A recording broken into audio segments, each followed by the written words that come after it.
আসসালামু আলাইকুম, hello everyone, welcome back to my channel Akanda কিচেনে সবাইকে স্বাগতম। আজ কোনো রান্নার ভিডিও আপনাদের সঙ্গে শেয়ার করব না, এতক্ষণে বুঝে গেছেন আমি আসলে কি কিনতে এসেছি। আজ নিজের কিছু ছোট ছোট ইচ্ছেগুলো পূরণ করব।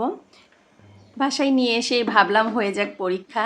আদা রসুন বাটা তো খুব ঝামেলা লাগে আমার কাছে। সারাদিন আসলে বাইরে কাজ করে এসে বাসায় আবার এই আদা রসুন বাটা এগুলো করতে আসলে খুবই বিরক্ত। তাই ভাবলাম দেখি আদা রসুন দিয়ে পেস্ট করি কেমন হয়। যেমন কথা তেমন কাজ, সাথে সাথেই ব্লেন্ডারের ভিতরে দিয়ে ব্লেন্ড করা শুরু করে দিলাম। আমার তো খুব ভালোই লাগলো, অল্প সময়ে একদম স্মুথ একটা আদা রসুন পেস্ট তৈরি হয়ে গেল। আমার আগেরও একটা ব্লেন্ডার ছিল যদিও, তবে সেটাতে আদা রসুন পেস্ট করা যেত না, শুধু জুস বানানো যেত। ওটাকে আসলে জুসার বলে, ব্লেন্ডার না। যাই হোক, রাতে কিনতে যাই, এখন তো দোকানগুলো খুব তাড়াতাড়ি বন্ধ করে দেয়, কিন্তু অনেক দোকান ঘুরি, সাধ্যের মধ্যে আসলে কেনা সম্ভব হয় না। যেগুলো চয়েস হয় দামগুলো অনেক বেশি হয়। এই ব্লেন্ডারের যে একটা জুসারের জাগ আছে, এটা দেখতে আমার কাছে খুব ভালো লেগেছে। এখনও যদিও এখানে কোনো জুস করি নাই। আর এটাতে হচ্ছে শুকনো মশলাগুলো গুঁড়ো করতে হয়, ভাইয়া দেখিয়ে দিচ্ছিল। যাই হোক, অনেক তো কথা বলছি, দামটা বলেই ফেলি এবার। ব্লেন্ডারটা নিয়েছি আমি ভীষণ থেকে, আপনারা দেখে হয়তো বুঝতে পেরেছেন, আর দাম নিয়েছে ৬,৫০০ টাকা।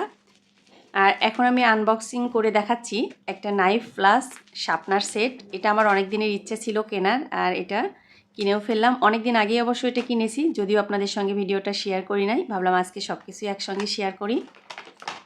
এই নাইফ সেটটা হাতে পাওয়ার পরে আমার যে কী ভালো লাগছিল আনবক্সিং যখন করছিলাম, কিন্তু একটু পরে মনটাও আমার খারাপ হয়ে যায়।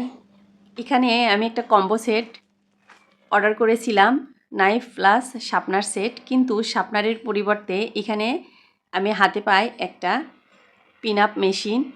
এটা দেখে আমার মনটা তো খুব খারাপ হয়ে যায়। তখন হোমবাজার পেজ থেকে যেটা নিয়েছিলাম সেই ভাইয়াকে ফোন দিই, ভাইয়া খুবই আন্তরিক। আমি হাতে পাওয়ার 15 দিন পর এটা খুলে দেখি এই অবস্থা।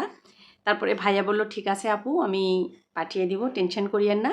তারপরে এই শার্পনারটা হাতে পেতে পেতে আমার প্রায় 1 মাস লেগেছে, কিন্তু ফাইনালি এটা পেয়েছি। ধন্যবাদ হোমবাজার পেজকে, ওনারা খুবই আন্তরিক, আমার কাছে তো খুব ভালো লেগেছে। এইটা আমি কিনেছি 1280 টাকা দিয়ে, 1150 টাকা নিয়েছে এর দাম, আর 130 টাকা নিয়েছে সার্ভিস চার্জ, ঢাকার বাইরে যেহেতু। আর এখন আমি দেখাচ্ছি আপনাদের ছোট্ট একটা মিনি রাইস কুকার। এটা তো খুব সুন্দর দেখতে, একদম ছোট, একজন বা দুইজনের রান্নার জন্য একদম পারফেক্ট একটা রাইস কুকার। আমার কাছে তো খুব ভালো লেগেছে। এটা আমি কিনেছি নিউ মার্কেট থেকে, এটার দাম নিয়েছে 850 টাকা। চাইলে আপনারাও কিনে নিতে পারেন যদি আপনার প্রয়োজন থাকে। আমার ছোট ছোট ইচ্ছেগুলো আপনাদের সঙ্গে শেয়ার করলাম। দোয়া করি আপনাদেরও ছোট ছোট ইচ্ছেগুলো আল্লাহ তাআলা যেন দ্রুত পূরণ করে দেন। সবাই ভালো থাকবেন, সুস্থ থাকবেন, নিজের এবং নিজের পরিবারের খেয়াল রাখবেন। আজ এ পর্যন্তই। আল্লাহ হাফেজ।